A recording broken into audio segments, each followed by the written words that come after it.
Aujourd'hui, j'aimerais enseigner sur l'art de s'aimer avec des larmes.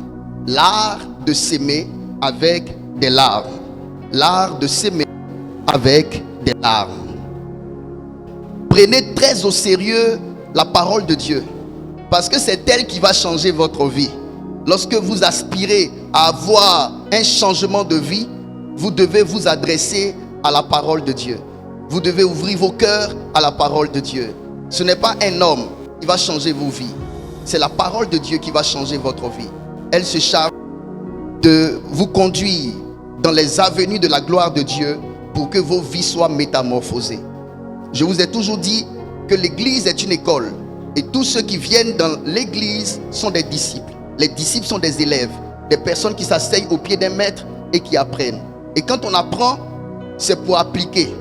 Et quand on applique, c'est pour expérimenter. Alléluia. On se tient ensemble debout pour lire deux textes. Psaume 126, verset 5, qui est notre verset de base du dimanche dernier. Et Genèse chapitre 8, verset 22. Allons-y rapidement. Psaume 126, le verset 5. Ceux qui s'aiment avec l'âme, ceux qui s'aiment avec l'âme, moissonneront avec des chants d'allégresse. Il y a deux grands verbes qui ressortent ici dans le verset de Psaume 126. Il y a le verbe s'aimer et il y a le verbe moissonner. Donc s'aimer et moissonner. Dis avec moi, s'aimer et moissonner. S'aimer et moissonner. S'aimer et récolter.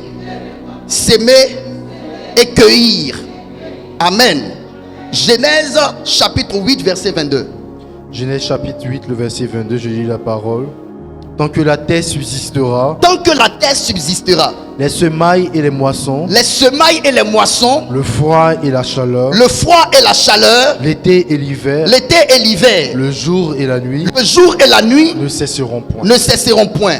Répète ce passage. Tant que la terre subsistera. Écoutez-moi très bien. Tant que la terre, cette terre sur laquelle nous sommes, tant que cette terre va subsister, ça veut dire que tant que cette terre va exister, tant que la terre demeure, il y a une loi qui ne changera jamais. La loi de la sémence et de la moisson. Quand on parle de sémaille, c'est la sémence. La loi de la sémence et de la moisson continuera. Donc c'est une loi que Dieu a attachée à l'existence de la terre. Donc si la terre existe et subsiste, vous devez savoir que cette loi-là ne pourra jamais passer. Répète ce test, on va se comprendre. Tant que la terre subsistera, les semailles et la moisson, le froid et la chaleur, l'été et l'hiver, le jour et la nuit, ne cesseront point. Merci. Asseyez-vous dans la présence de Dieu. Alléluia. Alléluia. La première parole que j'aimerais vous donner, je l'ai déjà dit dimanche dernier. Même si tu pleures, s'aime. Dis à ton voisin, même si tu pleures, même si tu souffres, même si ça ne va pas, s'aime. Si tu veux moissonner, il faut s'aimer. Si tu veux récolter, il faut s'aimer. Si tu veux avoir quelque chose dans la vie, il faut s'aimer. Amen. Le problème de beaucoup d'enfants de Dieu, c'est que les enfants de Dieu veulent moissonner sans avoir s'aimer. Ils veulent moissonner la semence des autres. La Bible n'a pas dit que l'homme mangera à la sueur du visage de son voisin. Pourquoi? Parce que manger dénote de la responsabilité de l'homme qui a faim. Je répète, manger dénote de la responsabilité de celui qui a faim. C'est ta responsabilité, toi qui as faim, de manger. Alors que le Seigneur dit, l'homme mangera à la sueur de son visage. Donc si tu veux manger, attends-toi à manger à la sueur de toi-même ton visage et non à la sueur du visage de ton voisin. Ça veut dire, tu dois être responsable quand tu désires manger toi-même du pain. Alors, celui qui veut moissonner doit s'aimer. Deuxième vérité, celui qui ne donne rien à la vie ne reçoit rien de la vie. Celui qui ne donne rien à la vie ne reçoit rien de la vie. Celui qui ne donne rien à la vie ne reçoit rien de la vie. Ce sont des paroles qui paraissent simples, mais c'est rempli de sens. Et vous devez comprendre, avoir l'intelligence pour comprendre. Dieu a établi une loi spirituelle sur la terre. C'est la loi de la sémence et de la moisson. Dieu a établi une loi spirituelle sur la terre. C'est un principe spirituel. Ça veut dire que ceux qui sont même du diable, ceux qui sont même païens, qui ne servent pas Dieu, eux tous fonctionnent avec cette loi. Que tu sois chrétien, c'est pas parce que tu es chrétien que Dieu va faire pour toi une exception. Cette loi s'adapte à la vie de tout individu parce que cette loi est liée à la terre.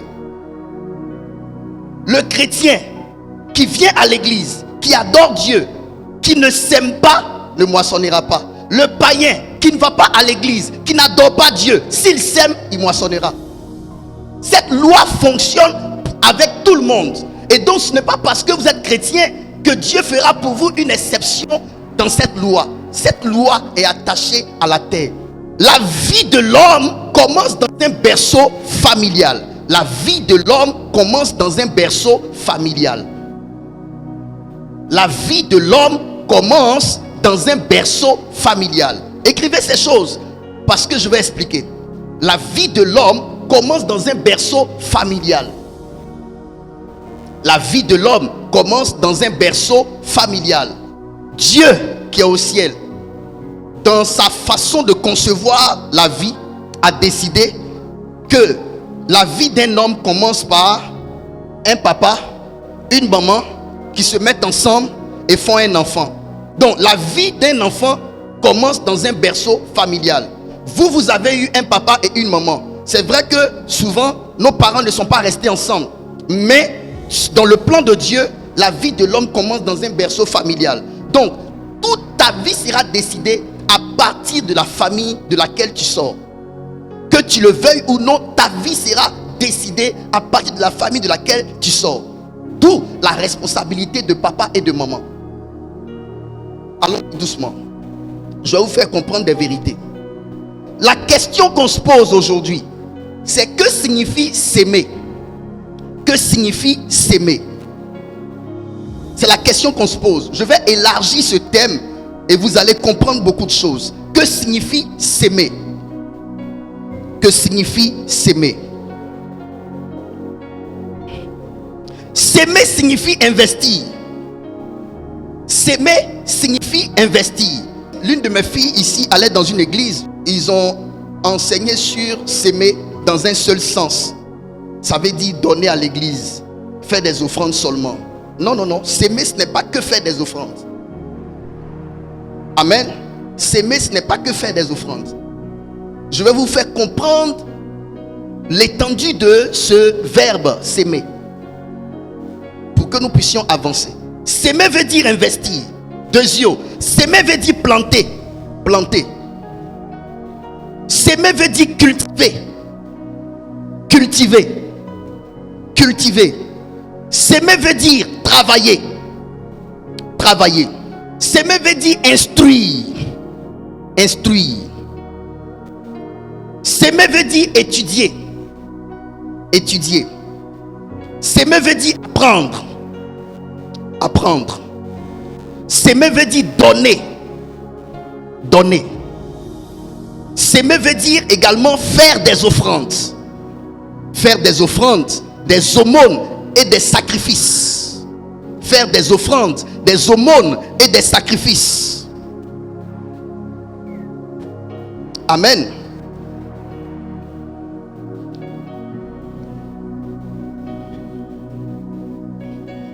Mes enfants spirituels me connaissent. Ils savent très bien que je pratique la sémence sous toutes ses formes.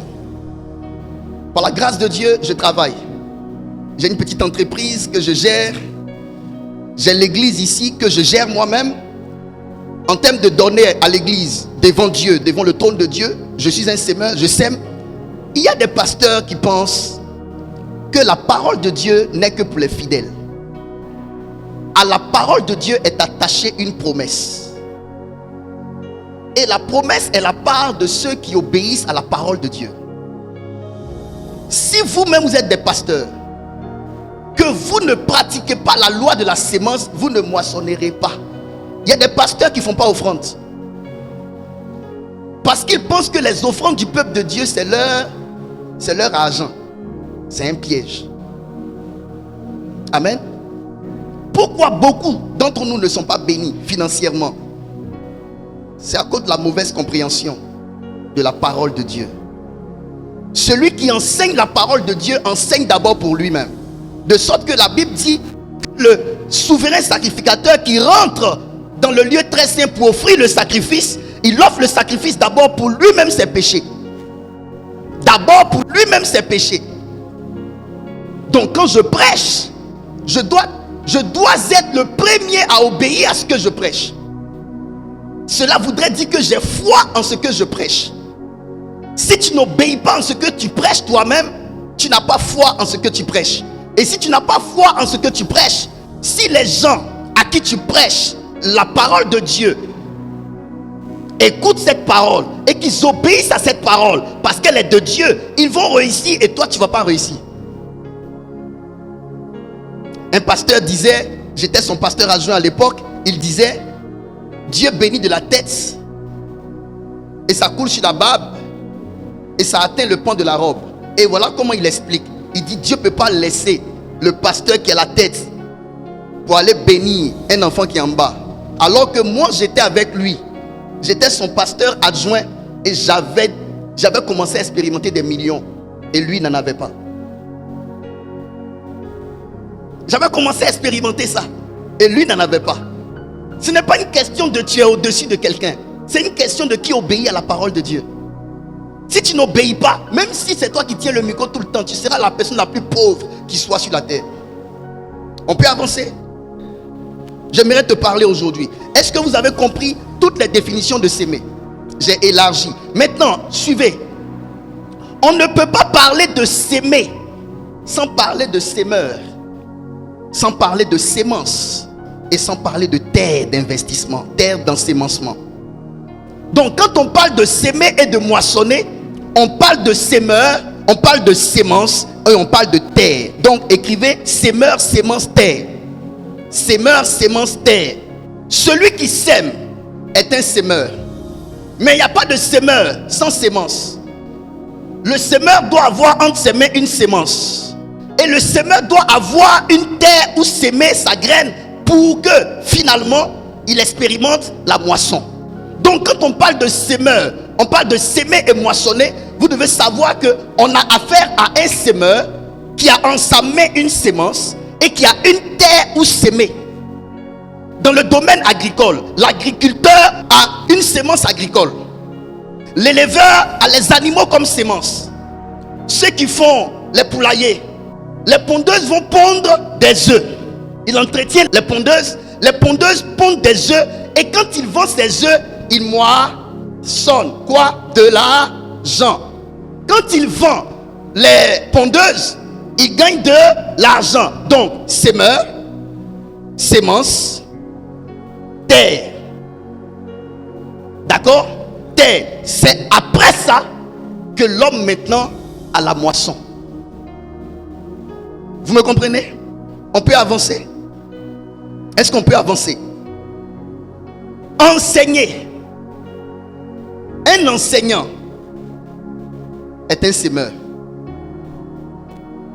Un enseignant est un sémeur.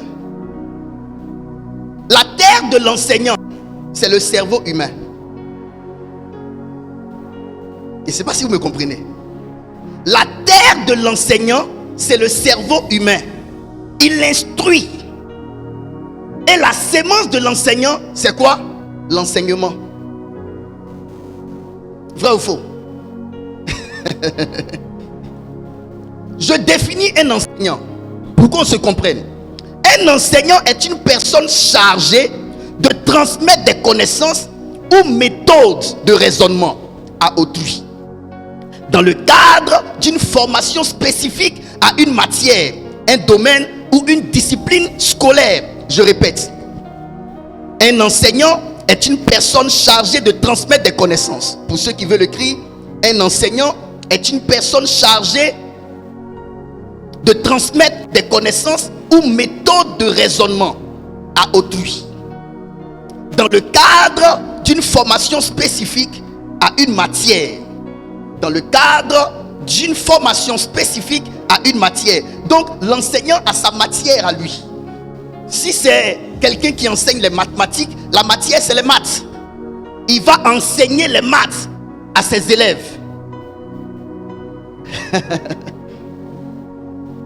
Est-ce qu'on se comprend? On peut avancer? Une formation spécifique à une matière, un domaine ou une discipline scolaire. Moi, Franck Romaric, je suis un enseignant. Ma matière, c'est la spiritualité et c'est la Bible. Et j'enseigne qui? Ma terre, c'est les hommes, les chrétiens que vous êtes. Je vous enseigne, je vous éduque. Un enseignant décide de la mentalité de ceux à qui il enseigne. Il influence la mentalité de ceux à qui il donne la parole, l'enseignement. À ceux à qui il distille l'enseignement, la connaissance. Première des choses, Abraham était un berger. Isaac était un cultivateur.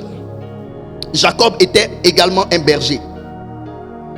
Quand on parle de Job, Job était riche en troupeaux. Tous nos pères que vous voyez avaient une activité. Pourquoi suis-je venu enseigner cela? Je suis venu enseigner ça parce que regardez nos églises, comment les gens viennent à l'église. La plupart des personnes qui viennent à l'église croupissent sous le poids des difficultés vécues dans le pays. C'est tellement dur. De la bouche de plusieurs Ivoiriens, cette phrase-là sort. C'est difficile, c'est dur. Et nous sommes en train d'aller en 2025. 2025, il y a les élections. Et en ce moment précis, c'est chaud. C'est chaud. La classe politique est sur des braises. Et il y a plusieurs décisions qui se prennent en ce moment, depuis le gouvernement, depuis ceux qui sont nos autorités. Et ces décisions-là, soit sont pour le peuple de Dieu, soit contre le peuple de Dieu. Et quand je parle du peuple de Dieu, je ne parle pas de ceux qui sont chrétiens. Je parle en tant que patriote. Je parle en tant qu'Ivoirien. Quand je parle du peuple de Dieu, je parle des Ivoiriens et tous ceux qui habitent sur la terre, sur le territoire ivoirien. Il y a plusieurs personnes qui ont perdu leurs biens. Il y a plusieurs personnes qui n'ont plus de maison. Il y a plusieurs personnes qui ont vu leur terrain acheté avec même ACD, tous les papiers conformes, leur être ravis. Nos mamans qui vendaient à Adjamé, aujourd'hui n'ont plus de place pour vendre. On veut moderniser Adjamé. Mais moderniser Adjamé, c'est détruire des activités de certaines personnes qui n'arrivent pas à se payer un magasin.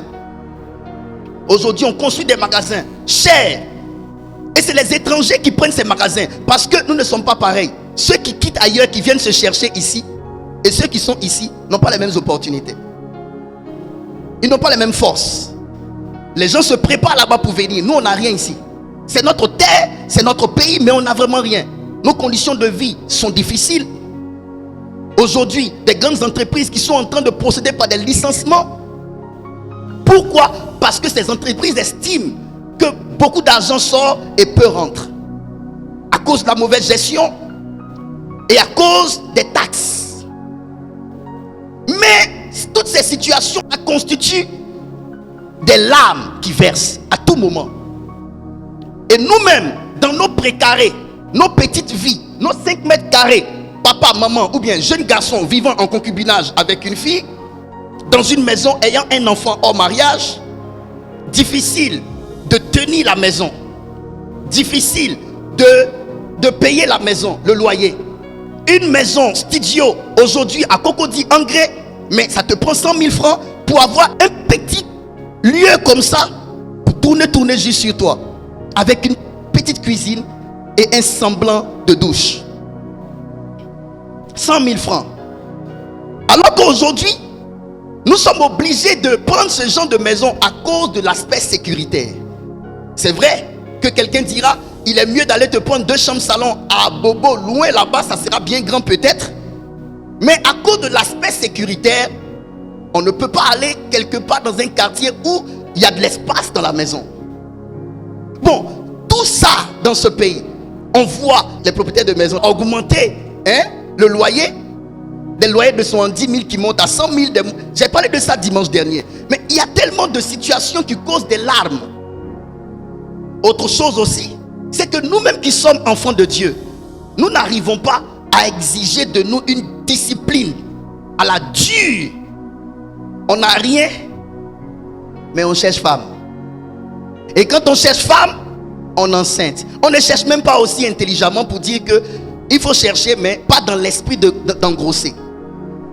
On cherche et on oublie que on est dans une dimension de sémeur, avec sa sémence, avec sa terre. Un homme qui va pour moissonner un bébé, il est sémeur parce qu'il a les spermatozoïdes dans ses mains. Le sein de la femme est la terre d'ensémencement où entreposer sa sémence, et avec un peu de temps et un peu de chance, le bébé commence à pousser dans le ventre. 9 mois après, elle accouche. Mais quand elle accouche, si tu n'as pas les moyens, c'est encore une situation de larmes. Je suis venu proposer des solutions. Moi, Franck Romaric, prophète divin, je vous dis, j'ai des solutions. Et je vous l'ai dit, plusieurs personnes pensent résoudre leurs problèmes avec de l'argent. Écoutez-moi très bien. Ce n'est pas l'argent qui résout les problèmes. Ce qui doit résoudre ton problème, c'est de trouver la clé qui te permettra d'avoir l'argent. Pas que quelqu'un te donne l'argent pour te permettre de payer ta maison. Ça ne t'aidera pas. Tu vas payer ce mois-ci, mais la vie continue. Et le mois prochain. Et le mois qui suit. Tu penses que quelqu'un va toujours t'aider à payer ta maison? Il faut que tu trouves en toi des clés. Il faut que tu trouves en toi des méthodes. Il faut que tu trouves en toi des stratégies. Il faut que tu trouves en toi des plans. Pour que tu ne dépendes pas d'autrui. Pour que tu arrives à te satisfaire toi-même avec tes méthodes que tu auras trouvées en Dieu, bien sûr. C'est pour cela que je suis venu vous proposer des solutions. Et je vous le dis, le Seigneur dit dans ce texte de Psaume, même quand tu pleures, il faut s'aimer. Si tu t'attends à moissonner, si tu t'attends à moissonner, même si tu pleures, il faut s'aimer. Et j'ai commencé par vous rendre mon témoignage. Comment cette église a commencé à faire ses premiers pas dans le monde. C'est vrai, j'avais reçu l'appel. Mais quand tu reçois l'appel, la première des choses, appel veut dire viens. Il y a 2 choses. Il y a l'appel et il y a l'envoi. Beaucoup de personnes confondent l'appel et l'envoi. Quand Dieu t'appelle, il te dit viens. Quand il te dit viens, c'est que tu viens t'asseoir à ses pieds. Tu viens pour être sous son leadership. Il te conduit, il te forme, il te brise, il te transforme. Lorsqu'il estime que tu es prêt, il te fait quoi? Il t'envoie. T'envoyer, c'est te relâcher. Et donc quand Dieu t'appelle, il t'envoie sous autorité. Il t'envoie sous autorité pour que tu apprennes la discipline. Parce que Dieu s'appelle l'Éternel des armées. Et quand il appelle un homme, il appelle à être un soldat dans son armée. Oui, et dans l'armée, il y a la discipline. Tu as tes patrons, tes supérieurs. Tu vas apprendre à dire oui chef. Oui chef. Oui chef. Tu dois apprendre la discipline, la soumission, l'obéissance à l'autorité. Tu dois apprendre tout ça. On te mettra nu. Il faut qu'on tue ta honte. Il faut que tu acceptes qu'on te fasse des choses que toi-même en tant qu'homme tu n'aimes pas. Pourquoi? Parce qu'on veut briser ce qu'on appelle le moi. Et tout ça, Dieu quand il t'appelle, il t'enseigne ça. Il va t'enseigner le brisement. Il va t'enseigner. Il va te montrer que tu dois abandonner le moi. Ton moi, ton orgueil, ton ego. Moi, est-ce que tu sais qui je suis? Est-ce que tu me connais? Moi j'ai fait ci, j'ai tel diplôme. Dieu va détruire ça pour que tu sois humble. Et quand Dieu a investi en toi, il a investi en toi et qu'il sent que tu es prêt, il te balance. J'ai traversé tout ça. Et même j'ai refusé d'être à la tête d'une église quand j'étais avec mon père, l'archevêque Kodja. À cause de ce que Dieu faisait avec moi, fils, il faut qu'on ouvre un champ pour que tu puisses travailler. Je lui ai dit, papa, je veux toujours apprendre. Parce que, écoutez-moi bien, n'ose pas aller en guerre si tu n'es pas équipé. Tu vas vite mourir. Aujourd'hui, plusieurs se sont lancés vite dans le ministère. Dieu ne les accompagne pas. Je vous dis, quand Dieu vous envoie, il vous accompagne. Mais quand il ne vous envoie pas, et parce que vous êtes conscient que vous avez un appel dont vous partez. Il y a des gens qui ont un appel vraiment. Mais ils sont tellement conscients qu'ils ont un appel qu'ils pensent qu'il faut se lever et commencer à faire l'œuvre de Dieu. Non, c'est Dieu qui te dit, va. Parce que dans le ministère dans lequel nous nous engageons sur le terrain des esprits méchants, des esprits mauvais. Et si Dieu ne t'accompagne pas, tu n'as pas de chance. Et si Dieu ne t'envoie pas lui-même, tu n'as pas de chance. Tu fais le ministère sans argent, tu fais le ministère sans fidèles, tu fais le ministère sans exploit, tu fais le ministère, tu n'es pas accompagné. Il n'y a pas de promesse de Dieu qui t'accompagne. Tu sais prêcher, oui, mais savoir prêcher ne veut pas dire que Dieu te donne le mandat de commencer. Tu peux prier, les gens peuvent tomber, mais ça ne veut pas dire que tu as le mandat. Je vous ai dit, j'ai commencé le ministère, j'avais 11 ans, j'ai prié, les gens tombaient. J'ai dit non, ça c'est une blague. Donc il faut attendre le temps de Dieu. Je suis en train de vous parler.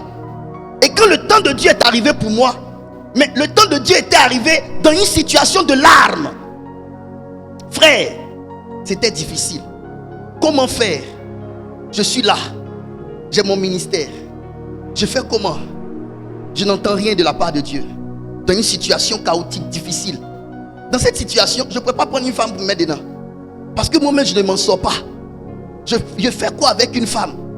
Je ne m'en sors pas. Il y a des traversées qui exigent que vous soyez seul.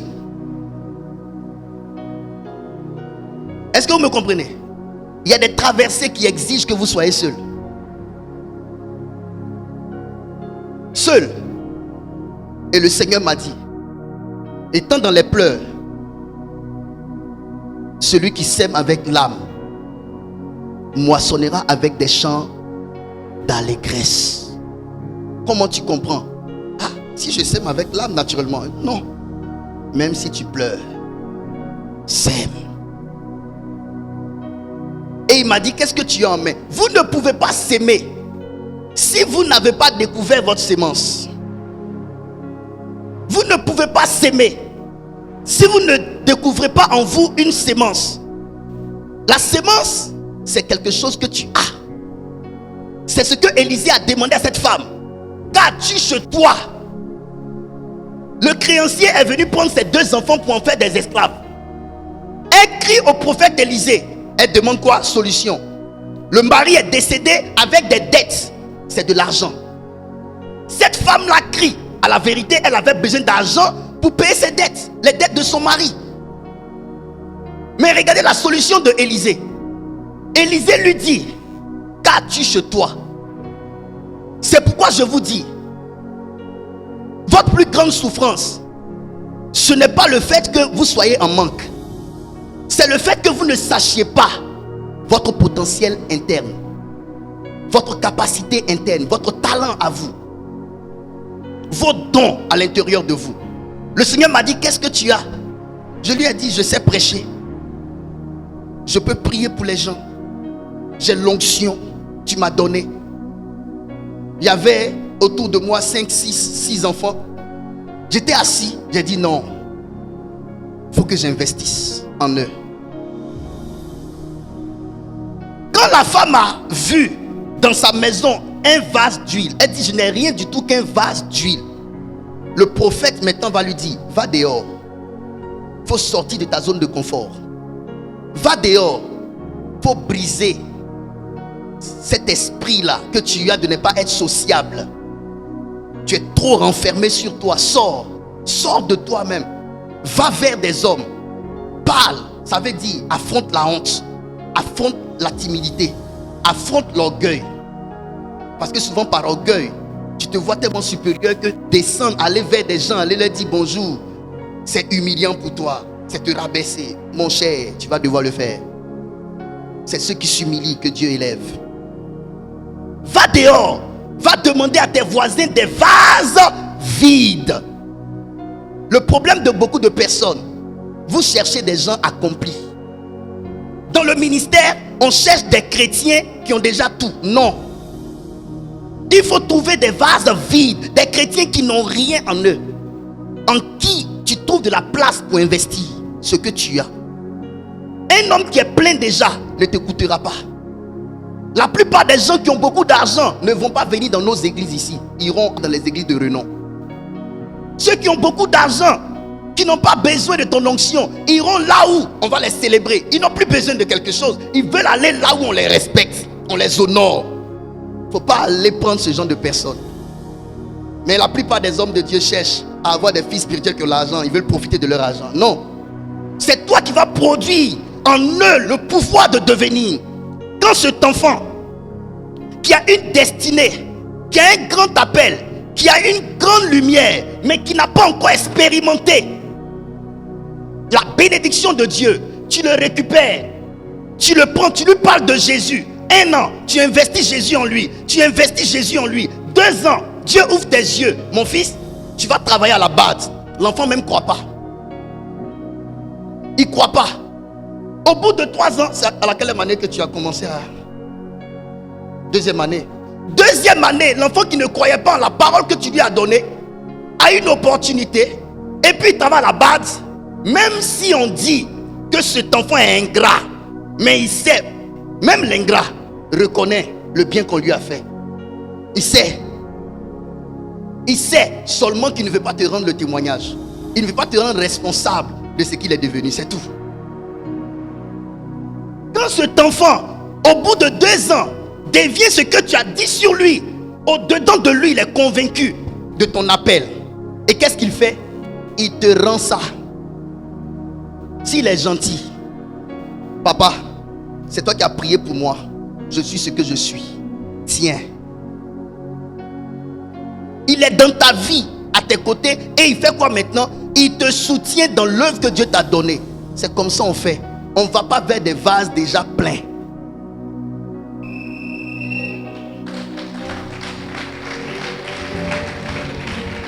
Est-ce que vous me comprenez? Je vous dis la vérité, c'est comme ça. C'est pas compliqué du tout. Il faut être patient. Parce que le cultivateur qui prend sa graine, qui prend la terre, qui travaille la terre et qui sème et qui entretient son champ doit être patient. La patience est difficile lorsqu'on n'a rien à faire et qu'on n'a qu'à attendre.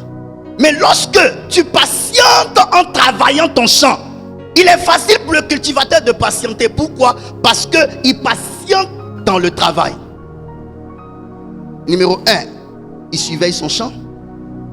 Numéro 2, il regarde comment le champ se comporte. Il est occupé. La patience, il est occupé. Numéro 3, il enlève les mauvaises herbes qui poussent. Numéro 4, il prend son temps à mettre peut-être de l'engrais ou je ne sais quel autre soin. Et quand le temps de la moisson arrive, naturellement, il moissonne. Vous voyez, pourquoi c'est difficile pour beaucoup de chrétiens de patienter?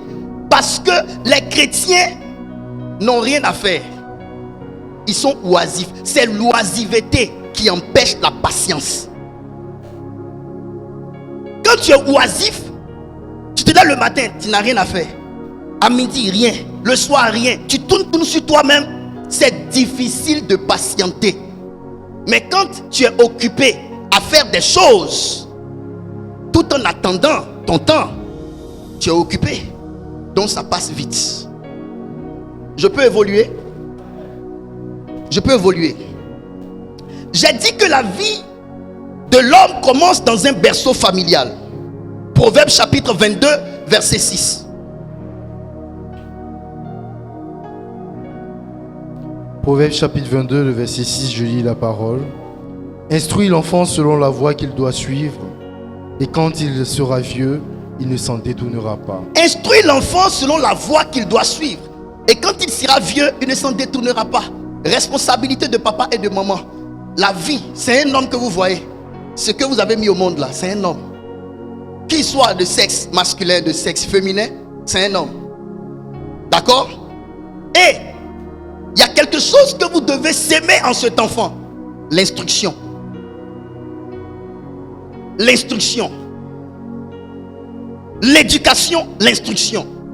Le papa et la maman doivent mettre l'enfant à l'école pour que l'enfant soit instruit. Vous comprenez ça? Suivez-moi bien, je vous parle de s'aimer et moissonner. Pourquoi aujourd'hui beaucoup d'entre nous n'arrivent pas à moissonner dans la vie? Mais parce que justement, depuis le bas âge, on ne les a pas instruits selon la voie qu'ils doivent suivre. Donc aujourd'hui, ils ne savent pas quoi faire de la vie. Sinon, un enfant que tu as mis à l'école, qu'on a instruit, qui sort avec des diplômes, saura où s'orienter dans la vie. Vrai ou faux? Mais un enfant qui est né, qu'on n'a pas instruit, qui s'est levé, il n'est pas allé à l'école, il n'a pas étudié, il n'a rien appris de la vie. Mais comment s'orienter dans la vie? Il ne saura pas comment s'orienter. Il est perdu. Et la plupart de nos fidèles, de nos chrétiens dans nos églises, la plupart n'ont pas fait école. Et parce que la plupart n'ont pas fait école, ils n'ont pas de diplôme, donc ils ne savent pas s'orienter dans la vie. Il faut qu'on apprenne aujourd'hui, on s'asseye et qu'on reconnaisse. Il y a des choses que depuis, on devait nous donner. On a raté. Et ça nous pénalise aujourd'hui. Imaginez-vous si je n'étais pas à l'école, que je ne savais pas parler le français. Il y a plusieurs ethnies ici. Je suis baoulé. Comment je fais pour vous enseigner? Dans quelle langue vais-je devoir m'exprimer? C'est pour cela qu'il est important. Déjà dans la grille familiale, le destin d'un enfant est décidé par le soin de papa et de maman. Il faut mettre l'enfant à l'école pour qu'il soit instruit. Je pense qu'il y a des enfants qui ont eu le CP ici. Ça, c'est la responsabilité de leurs parents. Papa et maman se sont mis ensemble, ont payé l'école de leur enfant. L'enfant a suivi. Parce que le tout n'est pas de payer l'école. Il faut être un exemple pour l'enfant.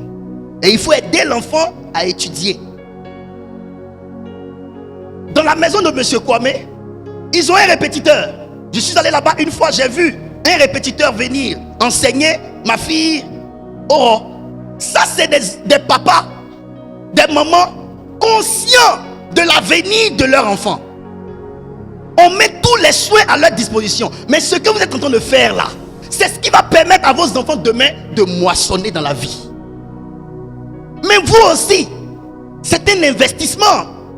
Oui, l'instruction, c'est un investissement. Oui, c'est ça s'aimer. Vous êtes en train de s'aimer comme ça dans la vie de votre enfant. Votre enfant est une terre. Vous s'aimez la connaissance, vous s'aimez le savoir, vous s'aimez l'envie d'étudier. Et souvent, vous posez des questions à l'enfant. Tu veux devenir quoi dans la vie? Montrez à l'enfant tous les corps de métier. Que l'enfant déjà vous révèle. Ah, moi j'aime la médecine, moi j'aime ceci. Déjà dans son cœur, la personne va te montrer une déclinaison vers un corps de métier particulier. C'est pour cela même les jouets qu'on donne à un enfant, à partir des jouets, on peut discerner ce que l'enfant va aimer faire dans la vie. Tout ça c'est instructif, c'est éducatif. Écoutez-moi bien. C'est d'abord ça, l'instruction. C'est un investissement. Instruire là, c'est s'aimer aussi. Président Acré, c'est s'aimer. Ce que tu fais avec tes enfants là, tu es en train de s'aimer. Tu es en train de s'aimer. Demain, tu vas moissonner. Parce que ton fils sera DG un jour d'une entreprise là-bas.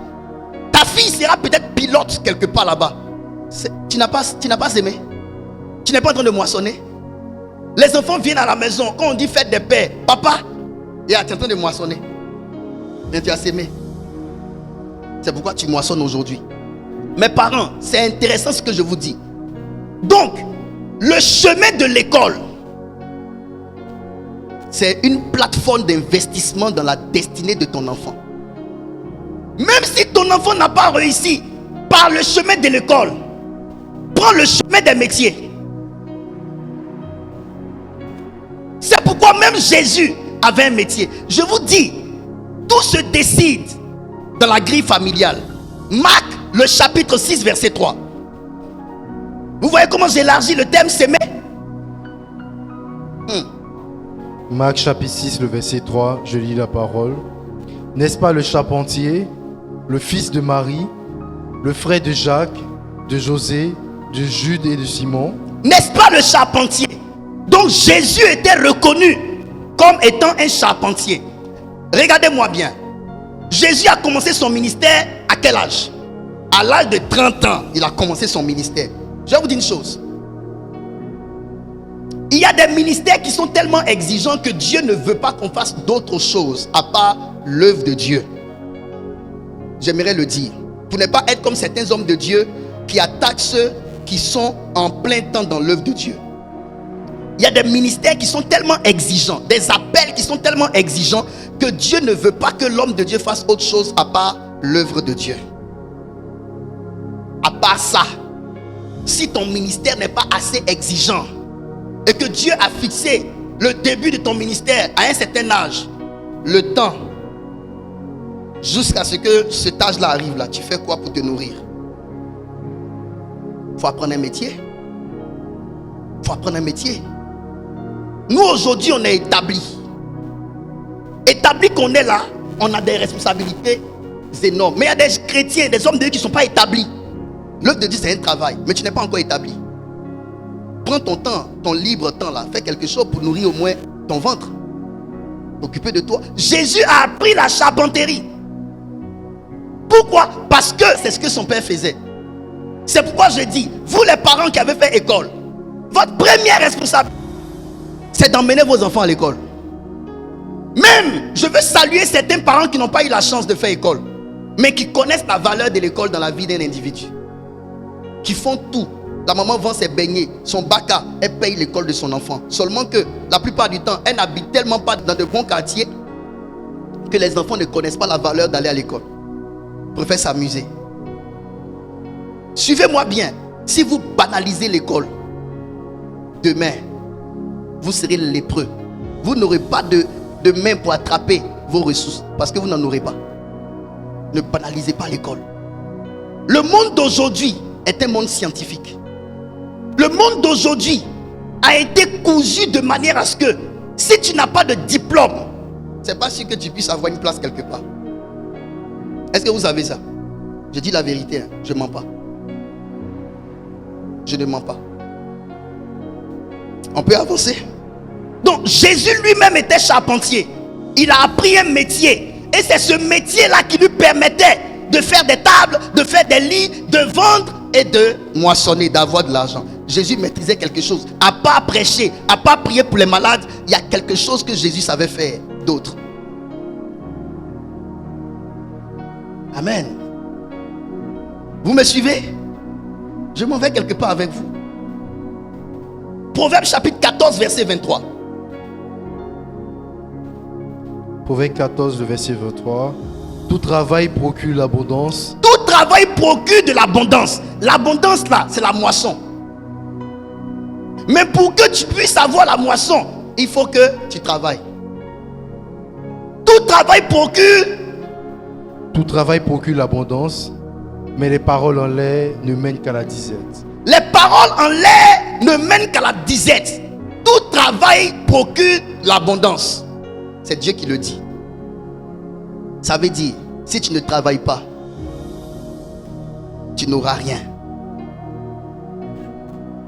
Si tu ne travailles pas, tu n'en auras pas. Est-ce que je parle bien? On parle de s'aimer et moissonner. Quand le Seigneur m'a dit, même si tu pleures, sème, ça veut dire travail. C'est celui qui travaille qui a droit à l'abondance. Celui qui ne travaille pas n'a pas droit à l'abondance. Il faut travailler pour en avoir dans la vie. Dis avec moi, si tu ne travailles pas, tu n'auras rien. C'est clair. Tu n'auras rien. Arrête de t'asseoir dans l'église et espérer. Même toi-même, tu es le fruit du travail de Dieu. Penser te faire, planning, plan. un architecte. Dieu est un architecte. Il a tracé comment l'homme sera, il a dessiné. Il devait prendre quoi pour faire l'homme? Tout ça, il a calculé, il a étudié. Il savait que la poussière là, il fallait mouiller, la vapeur sortie de la terre, mouiller la terre, faire de la boue, former l'homme. Ça, c'est un travail. Ça lui a pris du temps de te faire. L'homme est tripartite. Esprit, âme et corps. Dieu a pris le temps de te faire. Maintenant, toi, tu ne veux rien faire. Et puis, tu veux en avoir dans la vie. Non, tu n'auras rien. Il faut travailler. Travailler, c'est s'aimer. Ecclésiaste chapitre 11, verset 1 à 6. Jette ton pain sur la surface des eaux. Jette ton pain sur la surface des eaux. Car avec le temps, tu le retrouveras. Ça parle de l'investissement. Jeter son pain à la surface des eaux, c'est investir. Quand tu es en train d'investir, c'est comme si tu jetais ton argent dehors. Mais non, avec le temps. Dans d'autres versions, on parle de prendre des risques. Continue le test. Donne-en une part à 7 et même à 8. Oui. Car tu ne sais pas quel malheur peut arriver. Tu ne sais pas quel malheur peut arriver sur la terre. Dans la version parole de vie, on te dit il ne faut pas investir dans un seul domaine.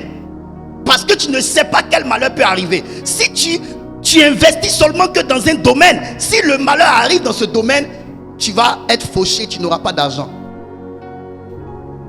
Donc Dieu veut qu'on diversifie. Faut investir dans tel, faut investir dans tel autre, investir dans tel. Là, si le malheur arrive dans le domaine dans lequel tu as investi à gauche, tu peux fonctionner avec le domaine de la droite. C'est l'intelligence de Dieu.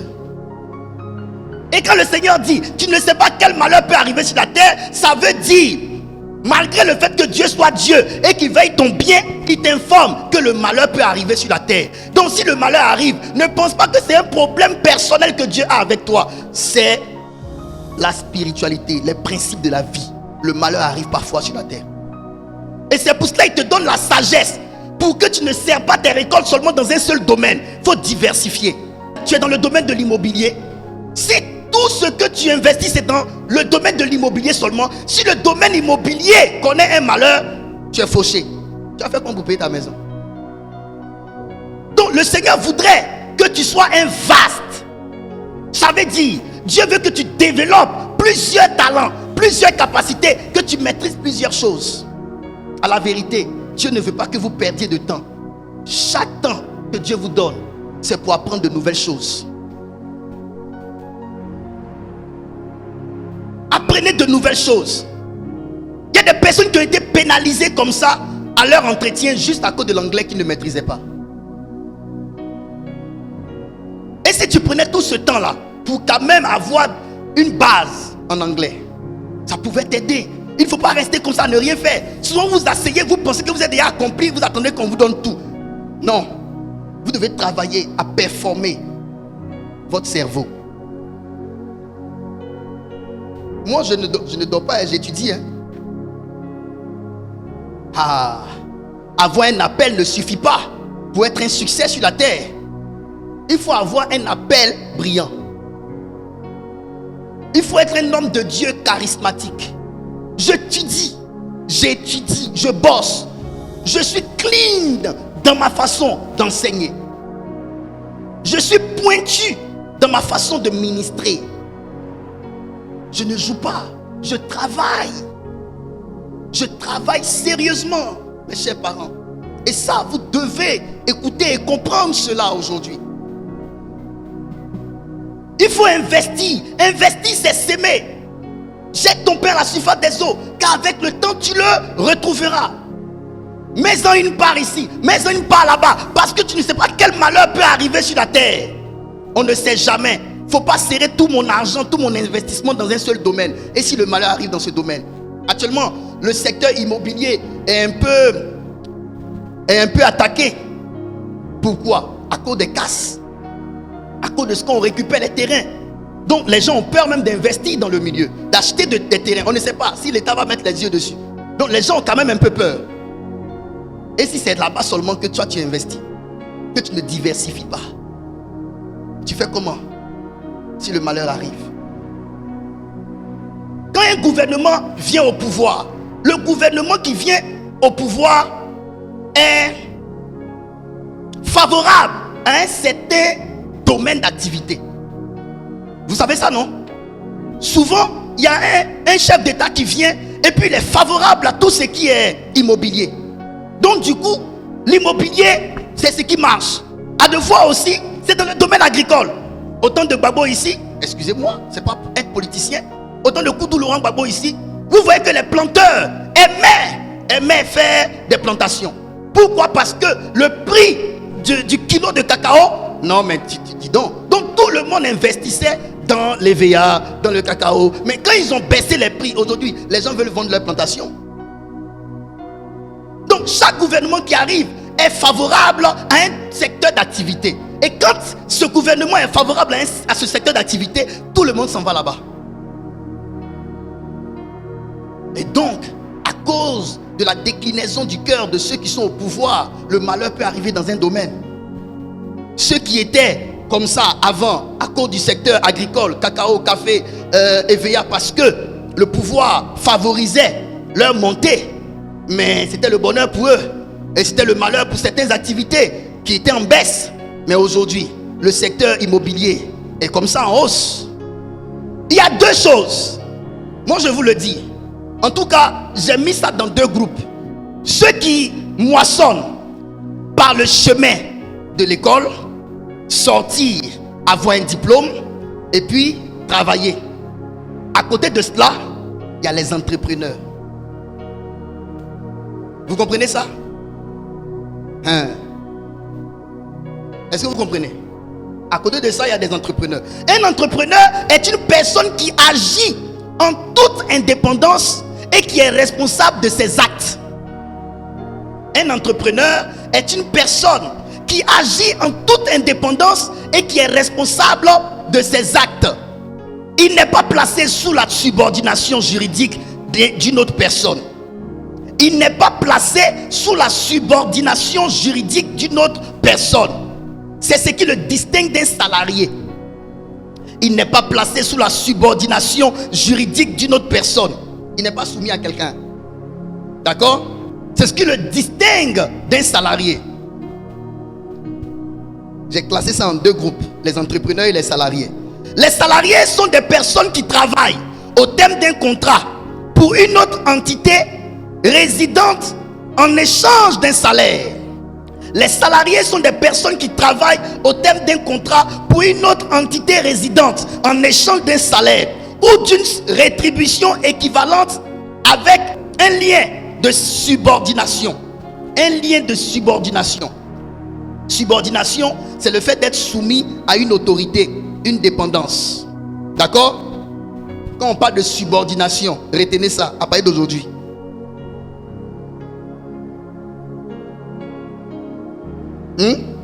Subordination. Le fait d'être soumis à une autorité. C'est ça, la subordination. Est-ce qu'on m'a compris? Donc vous avez deux catégories de personnes. Vous avez les salariés d'un côté et vous avez les entrepreneurs d'un autre. Pourquoi aujourd'hui plusieurs personnes n'arrivent pas à moissonner dans la vie? Parce que tu n'as pas fait école. Et parce que tu n'as pas fait école, tu n'as pas eu de diplôme. Quand tu vas aujourd'hui travailler dans une entreprise, on demande un CV. Un CV, je vous le dis. Et ça, souvent vous voulez des miracles. Mes enfants, les miracles dénotent du surnaturel. Vous comprenez? Les miracles dénotent du surnaturel. Mais le surnaturel, dans le surnaturel, il y a le naturel. Dans le surnaturel, il y a sûr et puis il y a naturel. Donc, le naturel est là et le sûr. Si votre naturel est à ce niveau et que le sûr se pose ici, regardez votre niveau. Un homme qui a un naturel qui est là, quand le surnaturel vient, ça se pose ici. C'est pour cela, dans toute la parole de Dieu, l'orateur qui a écrit plus de livres dans le Nouveau Testament s'appelle qui? Paul. Pourquoi? Parce que Paul a fait école. Paul était un homme instruit. Il allait à l'école de Gamaliel. Et c'est Gamaliel, le docteur de la loi, qui était son enseignant. La Bible dit de Pierre, de Jean et de certains disciples qu'ils étaient des personnes sans instruction. Pierre s'est limité à 2 écrits, 1 Pierre, 2 Pierre. Il n'est pas allé loin parce qu'il n'est pas assez instruit. Et lui-même Pierre dit que Paul donne des enseignements qui souvent sont difficiles à comprendre, et parce que les gens ne comprennent pas, ils tordent le cou. Même Pierre reconnaissait que les enseignements de Paul étaient souvent difficiles à comprendre. C'est Paul qui a expliqué le mystère de la Sainte Seine alors qu'il n'était pas là. C'est Paul qui a expliqué les enseignements contenus dans le mariage alors qu'il ne s'est pas marié.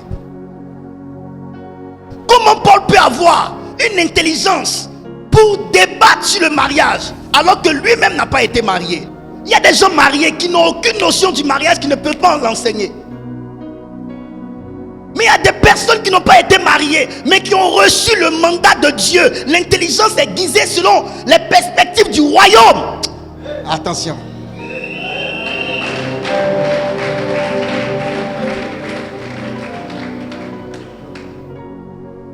Paul a fait école.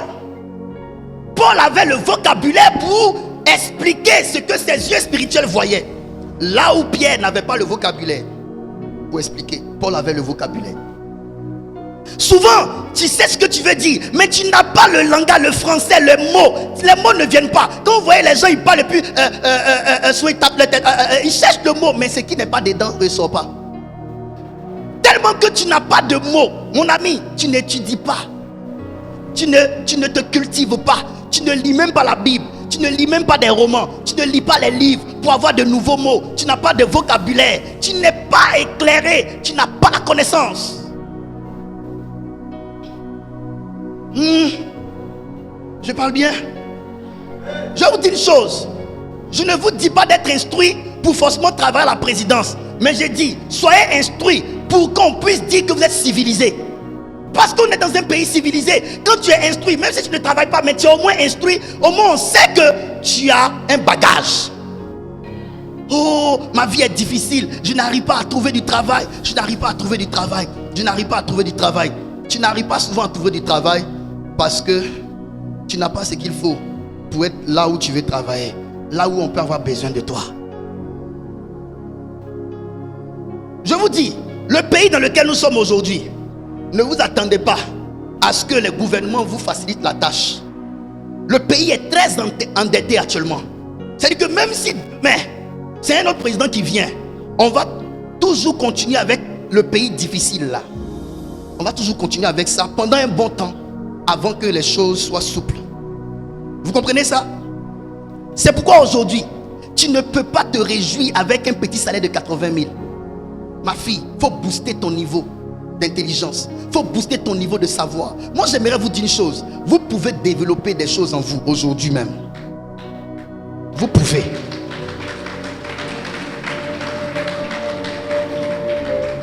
Souvent, on voit sur Facebook. Moi, je ne sais pas si vous, quand vous partez sur Facebook, tout le monde a smartphone. Tout le monde a smartphone. Quand vous partez sur Facebook, là, il y a des informations là. Ça te travaille la tête. Il y a une maman comme ça, elle est âgée. Elle est allée faire CEP.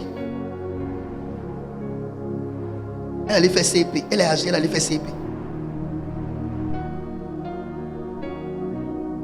Parce qu'elle veut avoir au moins un diplôme. Ça dépend de ce qu'elle veut faire. Donc il n'y a pas d'âge pour connaître, pour apprendre.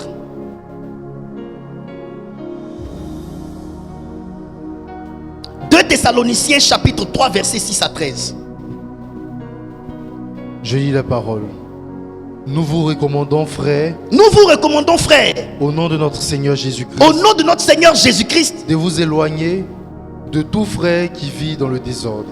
De vous éloigner de tout frère qui vit dans le désordre. Le désordre là, attendez, ce n'est pas le désordre que vous pensez. Je vous dis, le désordre est causé par quoi? Continue.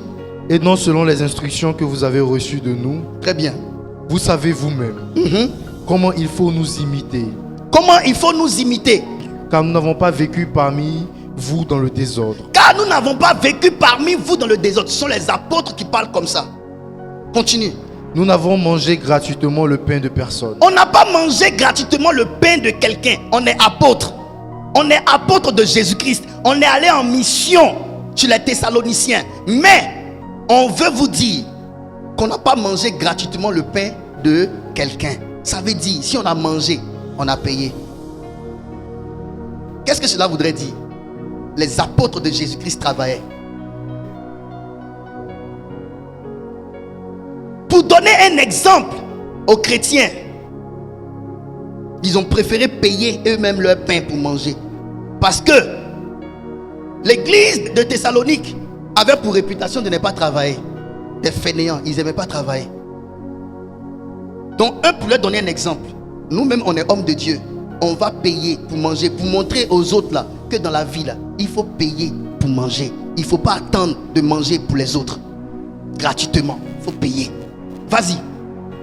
Mais dans le travail et dans la peine. Mais dans le travail et dans la peine, les apôtres de Jésus-Christ travaillaient. Ils étaient dans la peine, dans la douleur, mais ils travaillaient. Dans le travail et dans la peine, ils travaillaient. Continue. Nous avons été nuit et jour à l'œuvre. Nous avons été nuit et jour à l'œuvre. Pour n'être à la charge à aucun de vous. Pour n'être à la charge à aucun de vous. Je ne sais pas si vous comprenez le français là. Les apôtres disent, ils ont travaillé nuit et jour pour n'être à la charge à aucun. Beaucoup de chrétiens veulent être à la charge des pasteurs. Les chrétiens veulent être à la charge des pasteurs. Les pasteurs veulent être à la charge des chrétiens. Les apôtres de Jésus-Christ disent ici, l'apôtre Paul dit, on a travaillé nuit et jour pour n'être à la charge de personne. Ça, c'est une responsabilité.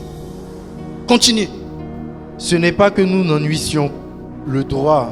Ce n'est pas qu'on n'avait pas le droit de dépendre de vous, parce que c'est nous qui vous enseignons. C'est nous qui produisons en vous les aliments spirituels. On a le droit de prendre, de récolter le matériel. Mais on s'est privé de ça. On a préféré travailler nous-mêmes pour nous mettre quelque chose sous la dent. Continue. Mais nous avons voulu vous donner nous-mêmes un modèle à imiter. Nous avons voulu vous donner nous-mêmes un modèle à imiter. Pour dire quoi? On préfère ne pas dépendre de vous pour vous amener à comprendre qu'il ne faut pas dépendre de quelqu'un. On préfère travailler nous-mêmes nuit et jour pour pouvoir manger nous-mêmes en tant qu'apôtres, malgré le fait qu'on a le droit de ne pas travailler et de vous laisser prendre soin de nous pendant notre mission. Pourquoi on a fait cela? On voulait vous donner un modèle de vie. Il faut travailler. Vas-y. Car lorsque nous étions chez vous, nous vous disions expressement. Lorsque nous étions chez vous, nous vous disions expressement. Si quelqu'un ne veut pas travailler. Si quelqu'un ne veut pas travailler. Qu'il ne mange pas non plus. Qu'il ne mange pas non plus. Hey!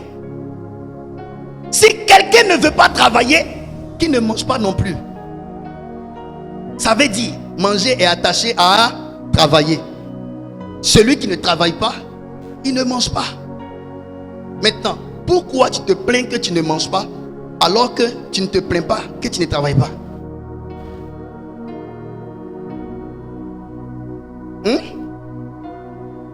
Si le ministère que je fais me permet d'être comme je suis, c'est parce que je travaille bien.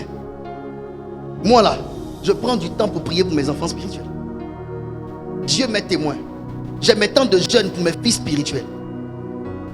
Quand je les attrape, je leur enseigne toujours la parole de Dieu. Partout ils vont me voir et je les fais asseoir, je leur parle de la parole de Dieu. Il n'y a pas un jour je leur parle de la parole de Dieu. Je les mets sur les rails. J'enseigne la parole de Dieu. Quand je dois prier aussi, je prie. Et ils voient les résultats aussi. L'apôtre Paul a dit, les preuves de mon apostolat ont éclaté parmi vous par des signes, des prodiges et des miracles. Parmi ce peuple-là, plusieurs personnes ont les preuves de mon ministère. Dans le domaine financier, dans le domaine de guérison, de délivrance, d'enseignement, remonter les morales, booster le moral. J'ai toujours été là et j'ai toujours assuré. Parce que je veille sur ma spiritualité pour être au mieux de ma forme. Frère, le ministère ne nous produit pas le succès si on ne travaille pas ardemment dans le ministère. Tu ne peux pas te plaindre que tes enfants spirituels ne te donnent rien. Si ton ministère n'apporte rien à tes enfants spirituels. Un enfant spirituel va venir te parler. Tu vas prier pour lui, il va avoir des millions. S'il est gentil, il va te dire, papa, tiens. Mais c'est parce que ton Dieu a fait. Et si ton Dieu ne fait rien, on va te donner quoi? Je ne peux pas te marquer ma reconnaissance si la prière que tu as faite pour moi n'a pas marché. Aïe. La prière n'est pas faite pour qu'on l'entende.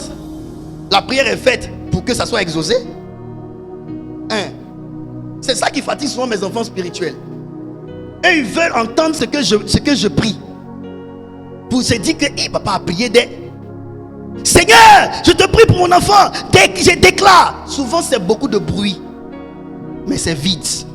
Maman Pauline, elle a envoyé ses enfants qui étaient remplis de boutons, plein comme ça. Elle a envoyé chez le médecin tous les médicaments, rien. Elle est venue au bureau avec tout son bataillon. Moi, Franco-Marie, je vous le dis, j'aime faire les choses avec la joie, avec le sourire. J'ai commencé à rire et j'ai passé la main comme ça sur ses enfants. Je riais. Elle est sortie de mon bureau insatisfaite dans son cœur. Papa, même là, je suis venu, mon affaire sérieuse, là, je suis venu comme ça. Là, papa n'a même pas prié parce qu'elle veut entendre. Éternel, je te prie. Rabababo, Chantaria te brandes, les remento ça. Et puis tu transpires, bouga. Et puis la personne est là, oh papa, amen. Tu mets ta foi dans le bruit. Alléluia. Écoute-moi bien, l'onction est sa propre voix. L'onction est sa propre voix. Elle est partie à la maison. Qu'est-ce qui s'est passé? Tous les boutons ont disparu. Aïe, donc papa a prié, il a ri, il s'amusait comme ça là. Et puis ça s'est passé. L'une de mes filles, elle rentre au bureau un dimanche là. Elle est venue, papa, le médecin dit que je risque de faire une césarienne parce que le bébé s'est enroulé avec le cordon. Je l'ai regardé comme ça. J'ai commencé à parler d'autres choses. Pour qu'elle oublie le cordon que le bébé a pris pour s'enrouler. Je parlais d'autres choses. Et puis on riait, elle a oublié. Et puis elle a dit, laisse-moi toucher ton ventre. J'ai touché son ventre comme ça. Elle dit, ça va, bébé, tu vas bien, tu vas sortir, t'inquiète pas. On a parlé comme ça. Elle est partie. Arrivée là-bas, elle m'écrit, elle dit, papa, bébé là vient pas, depuis je suis là, j'attends. Il dit, c'est parce que tu es pressé, c'est pas encore ton temps. Et pendant que je parlais avec elle, l'Esprit de Dieu me disait, pendant que vous échangez, le bébé va commencer à venir. J'ai commencé à écrire, ma fille, tu vas commencer maintenant, les contractions vont commencer maintenant. Et puis en même temps, elle dit, papa, pardon, je suis obligé de te laisser rapidement, je ne peux pas rester. Elle a perdu les os pendant qu'on parlait.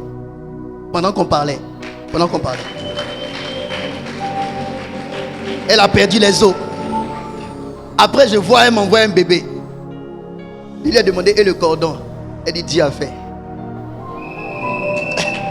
Écoutez, ce n'est pas malin, mais c'est un homme qui veille sur sa spiritualité. Je ne m'amuse pas. Maintenant, si toi, ton Dieu ne fait rien dans la vie de tes enfants, comment ils vont croire en toi? C'est pourquoi il faut qu'on soit puissamment utilisé. Il faut qu'on soit fort. Dieu t'appelle, il faut que tu sois fort, puissant, bouillant. Mes enfants, c'est tout cela qu'on appelle s'aimer. Qu'est-ce que tu as? L'apôtre dit, il faut travailler. Continue le test.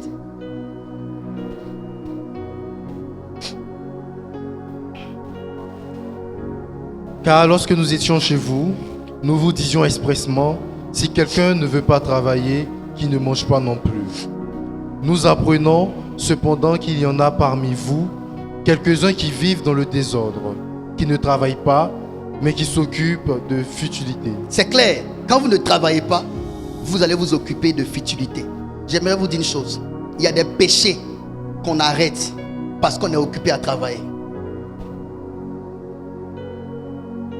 Ce n'est pas tous les péchés pour arrêter. Il faut demander à Dieu, Seigneur, aide-moi, je veux arrêter de critiquer. C'est parce que tu ne travailles pas, tu es libre, tu es oisif, que tu peux t'asseoir à la maison matin, midi, soir, à côté du pilier de la maison. Tu es assise là, tu vois tous les mollets des gens qui passent. Et à lui, il y a son mollet. Et à celle-là, il y a ses mollets. Et à lui, il y a ses mollets. Et à celle-là, il y a ses mollets. Tu sais pourquoi tu as le temps pour critiquer mollets des gens? Parce que tu ne travailles pas. Et c'est ça. Les gens vivent dans le désordre. Pourquoi? Parce qu'ils ne travaillent pas et ils s'occupent des futilités. Quand tu vas rentrer tard, 18h, 19h, rencontrer les embouteillages. Tu rentres à la maison, tu es fatigué. Tu as quel temps pour critiquer quelqu'un? Tu es tellement préoccupé à te laver, manger rapidement, dormir. Et souvent même pour prier, même tu dis, hey, Seigneur, pardonne-moi aujourd'hui, j'ai dormi. C'est ta prière qui est là. Seigneur, pardonne-moi aujourd'hui. Ah Seigneur, pardonne-moi aujourd'hui. Dieu dit, mon fils, je te comprends, vas-y, dors. Demain matin, on est ensemble. Quand on dit 4h du matin, tu prends ton téléphone, tu as mis sur sonnerie. Toi-même tu fais comme ça. Oh, c'est toi qui as mis sur sonnerie. Mais tu te plains. Est-ce que tu as le temps pour critiquer quelqu'un? Tu es occupé à travailler.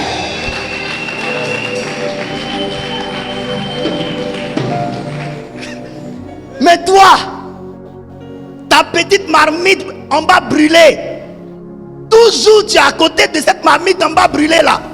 C'est toi qui connais toutes les affaires de la cité. Tu as appris. Dagobert. Tu as appris. Le gars qui est comme ça là. Tu as développé toutes les qualités de communication. Ça veut dire quelque chose. Ça là, ça veut dire que... Qu'est-ce que tu as? La nature a horreur du vide. Si tu ne travailles pas, la vie va t'occuper à autre chose. Suivez-moi bien. Est-ce que vous savez que même le péché a un salaire?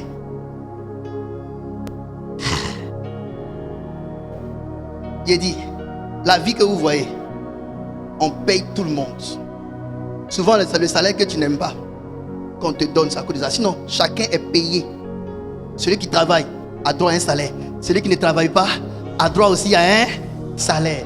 Même la Bible dit, le salaire du péché, c'est la mort. Camarade, le salaire de celui qui ne travaille pas, c'est la faim.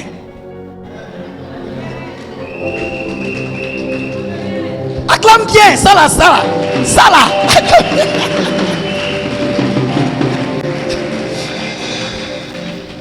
Je vous le dis, la Bible dit le salaire du péché, c'est la mort. J'ai compris, hein. Si le péché a un salaire, camarade, tout a un salaire ici. Celui qui fait quelque chose, il aura son salaire. Celui qui met sa bouche dans les affaires des autres, il aura son salaire. C'est parce que tu vas aller mettre ta bouche dans l'affaire des autres que le problème va tomber sur toi. C'est ton salaire qui est là. Les gens sont en train de faire leur palabre. C'est toi qui sais séparer. Tu mets ta tête dedans, quand tu sors net, tes deux yeux là sont rouges. Coup de poing invisible que tu as reçu là-bas là. C'est le salaire. C'est pas que tu as mis ta tête là-bas. J'ai regardé un film. Un couple était en train de faire palabre. Il y a une dame qui a quitté là-bas. Elle est venue mettre sa bouche dedans. Quand elle a sorti sa tête là, ses deux dents d'ici là sont tombées. Il a dit, c'est ton salaire qui est là. Tu aimes mettre ta bouche dans les affaires des autres. C'est ton salaire. Mes enfants, je vais vous dire une chose. Quand vous ne travaillez pas, votre salaire est insupportable. Votre salaire est insupportable. Vous êtes humilié. Vous êtes vous-même déçu. Vous devenez amer. Ça là, c'est le salaire de ceux qui n'ont rien. Parce qu'on va t'insulter. Ta femme va te dire que depuis qu'elle t'a marié là, sa vie n'est que difficulté. Et le jour où tu vas entendre ça de la bouche de ta femme, il dit, c'est le salaire qu'elle a. Le jour aussi, toi femme, le monsieur va te dire, tu me donnes la poisse. Parce que depuis il est avec toi, il a l'impression que sa vie n'évolue pas. C'est salaire là. C'est ça qu'il a. C'est salaire là que tu n'aimes pas. Alors, est-ce que vous savez que péché donne droit à un salaire? Chercher Dieu donne droit aussi à un salaire. Hébreux chapitre 11 verset 6. Suivez très bien ce message. Hébreux chapitre 11 verset 6. Hébreux chapitre 11 verset 6. Or sans la foi, il est impossible de lui être agréable. Continue. Car il faut que celui qui s'approche de Dieu. Il faut que celui qui s'approche de Dieu croit que Dieu existe et qu'il est le rémunérateur. Le rémunérateur c'est quoi? Un rémunérateur c'est qui? C'est celui qui récompense, qui paye. C'est celui qui récompense, qui paye. Qui récompense, qui paye. Dieu dit, ceux qui le cherchent, il les paye.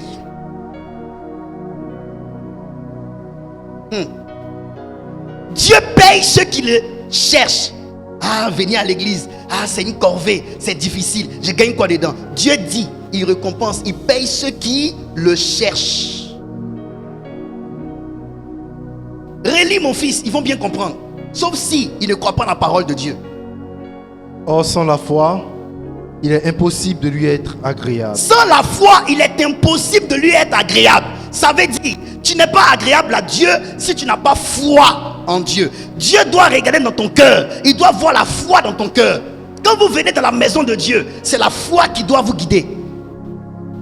Parce que Dieu regarde dans votre cœur s'il y a de la foi. Quand tu viens à l'église et que tu viens parce que il faut venir et que Dieu ne voit pas de foi dans ton cœur, écoute, tu n'es pas agréable à Dieu. Ta présence dans l'église n'est pas agréable aux yeux de Dieu. Et la seule chose qui amène Dieu à te voir et à voir que tu es agréable à ses yeux, c'est la foi que Dieu a vue en toi. La foi. Est-ce que tu as la foi? Aujourd'hui dimanche, je vais dans la maison de Dieu. Moi je crois que Dieu existe. Et quand je vais à l'église, je ne vais pas pour aller servir un homme. Je sais que mon Dieu m'attend à un rendez-vous. Quand Dieu regarde dans ton cœur, il voit la foi. Il dit non, la présence de ma fille me plaît. Mon fils est dans ma présence. Sa présence m'est agréable. Écoutez, Dieu n'écoute pas ta prière si ta présence ne lui est pas agréable. Quelqu'un lui-même, sa présence ne te plaît pas, tu vas le laisser te parler. C'est sa parole qui va te plaire. Mais quand ta vie est agréable à Dieu, à cause de la foi, Dieu est prêt, il est disposé à t'écouter. Maintenant, il dit quoi? Car il faut que celui qui s'approche de Dieu, il faut que celui qui s'approche de Dieu croit que Dieu existe, qu'il croit que Dieu existe et qu'il est le rémunérateur, et que Dieu est celui qui paye ceux qui le cherchent. Ceux qui le cherchent. Tu es venu ici dimanche. Si réellement tu es venu avec la foi dans ton cœur, Dieu est le seul à voir cette foi-là.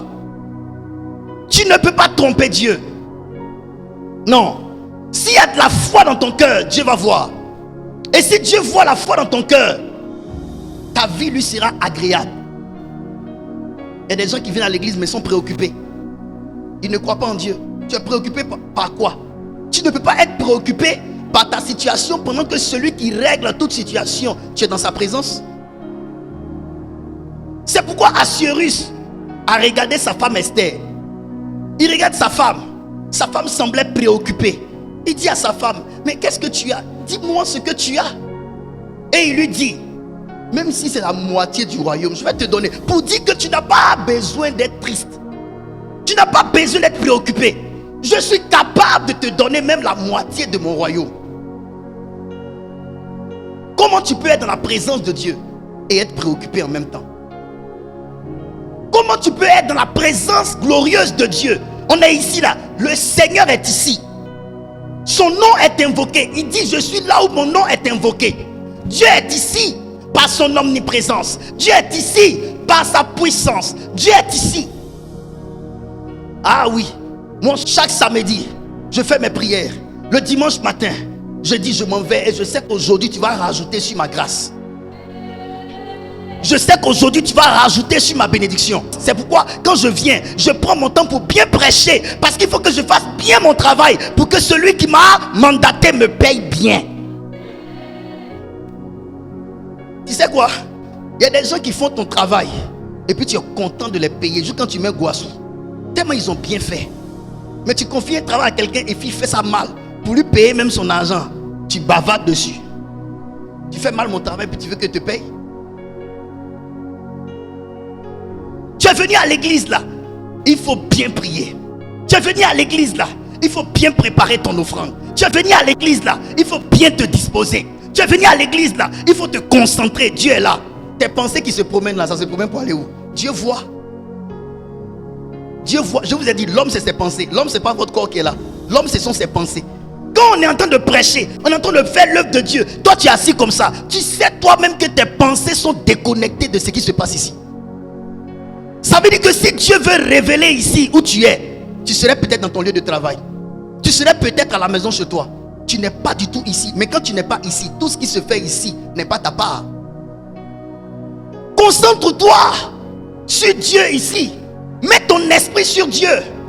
Mets ton esprit sur Dieu. Arrête de penser à des choses, à des futilités. C'est Dieu qui bénit. C'est Dieu qui élève.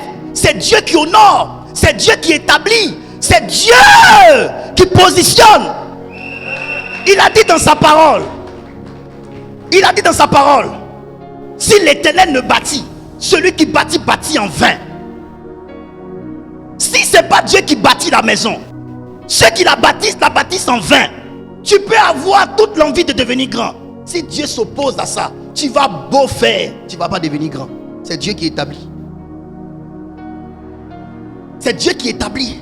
C'est pourquoi je te dis, même si tu veux, il faut avoir la sympathie de ton patron.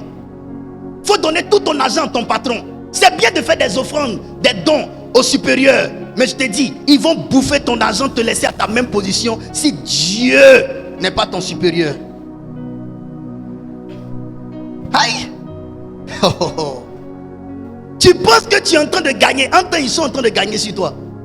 Mon ami, ton viatique, ton atout s'appelle Jésus-Christ de Nazareth. C'est pourquoi il ne faut pas que Dieu voit dans ton cœur que tu considères ton patron, ton supérieur plus que lui, Dieu. C'est Dieu qui t'établit.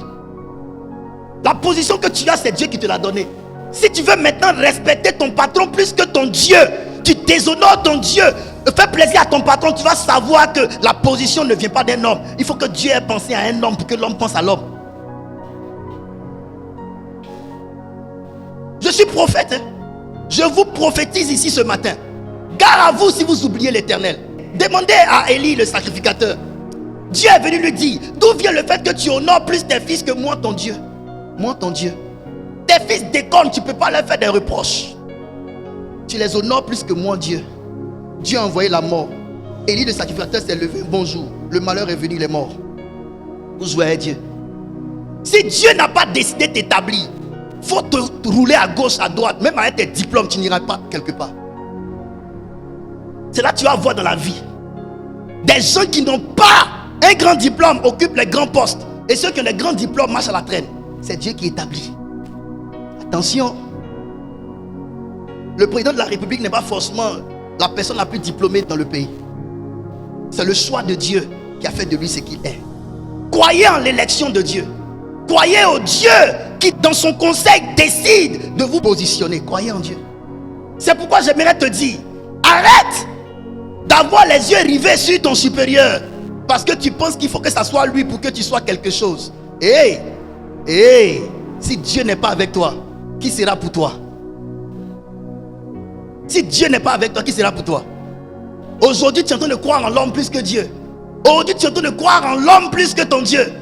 Ah ah. C'est Dieu qui établit. C'est Dieu qui établit. Et la chose avec Dieu, c'est qu'on ne le voit pas. Et c'est parce qu'on ne le voit pas qu'il est mystérieux. Et c'est parce qu'il est mystérieux que tu dois avoir peur. C'est Dieu qui établit. Hein? C'est Dieu qui établit. Hein? La Bible dit, maudit soit celui qui se confie dans l'homme. Dans l'homme. Dans l'homme. Tu te confies en ton supérieur. Tu te confies en ton patron. Tu dors en bas de lui comme ça. En bas de lui comme ça. Tu penses que c'est lui qui détient tout de ta vie. Tu dors, et puis tu oublies l'Éternel. Tu oublies l'Éternel. Tu as remis ton destin entre les mains de l'homme. Je respecte l'autorité, mais je crois en l'Éternel. Je ne déshonore pas l'Éternel pour respecter l'autorité. Ah, mon patron peut m'appeler, donc je garde le téléphone ouvert. Dans la présence de ton Dieu, si tu respectes Dieu, le patron va t'appeler, ça ne va pas sonner, tu sors, il va te rappeler, ah excuse-moi, il va respecter le Dieu que tu sers. Parce que tu lui auras montré qu'au-dessus du patron, il y a un Dieu qui est établi.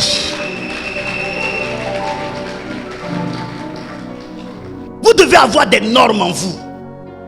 La place de Dieu, la Bible dit, Dieu est le rémunérateur de ceux qui le cherchent.